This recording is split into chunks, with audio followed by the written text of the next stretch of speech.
Hello. Have you ever been cooped up in bed with the flu for a few days, or had an injury where it's taken weeks or maybe months of physiotherapy to get you back to your original mobility and routine again? This video is all about linking your emotional state, how you were feeling during that time. Maybe you were feeling frustrated, isolated, bored, restless. You were just wanting to get back to your normal routine and your normal mobility, and the things that you wanted to do, needed to do, and prefer to do, rather than sitting around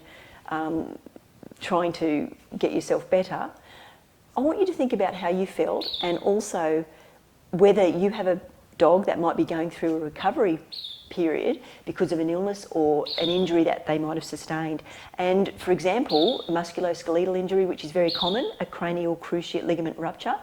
that can take a number of weeks to months to get our dogs back on their feet again, so to speak, and in an optimal mobile state again. Now, I want you to think about all the things that you wanted to do, and those times when you were bored, and all of the things that you had at your disposal to keep yourself mentally occupied and busy and help your emotional state to cope better in that situation. So this video is all about basically linking that with how your dog's emotional state would be in that situation of a period of recovery from an illness or a surgical procedure. And that might even be just a couple of weeks where your dog has been spayed or castrated and you have to keep them quiet for a couple of weeks. But I want you to think about the concept of providing activities or enrichment for your dog as not just something for everyday life, but also for those real world opportunities where you might not have actually made the connection, that you could use that to your advantage, and also training. So with respect to some conditions that your dog might be recovering from, for example, let's take a look at the musculoskeletal condition, the surgery with the cruciate ligament. Your dog has to be confined in a small space, and limited mobility is, of course, recommended during that time. So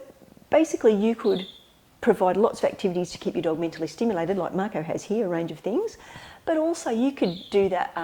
you could take that opportunity, that real world opportunity, for incorporating a training session, and that might be just as simple as working on your stays or your drops, because if your dog is less mobile and they're more likely to be nice and relaxed, and they're going to have some pain relief on board, of course, some analgesia to help them settle, that's also a good time to take advantage of just working on your stays and building up small distance with your stays if your dog isn't able to perform that request. So that's just a simple real-world opportunity that might not at first glance be obvious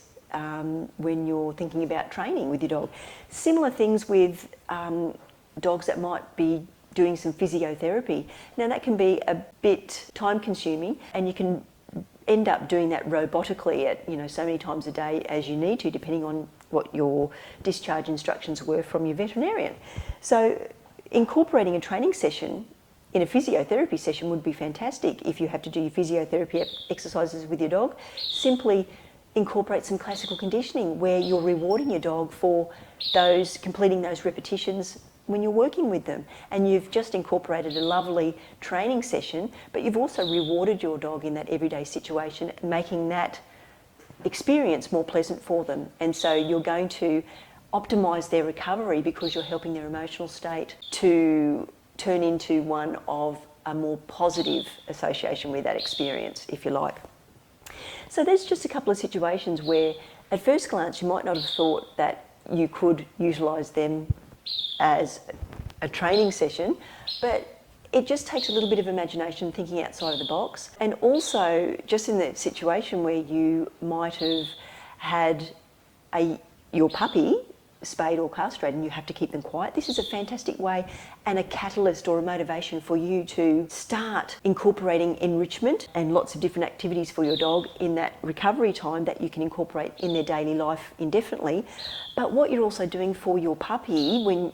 during that time, when you're having to keep them nice and busy and quiet, you're promoting calm behaviour. And that's one of the most important behaviours that your dog will ever learn, is how to be calm in everyday situations. And once again, you're making that experience of being restricted, not being able to be mobile, you're still making that a very positive and pleasant experience from your dog's point of view. So it's all about helping balance your dog's emotional state and take care of their mental health and welfare at the same time, especially when they're going through a period of recovery through an illness or an injury.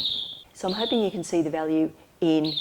understanding your dog's emotional state, not just in everyday situations, but in those real-world situations where at first glance you might not think that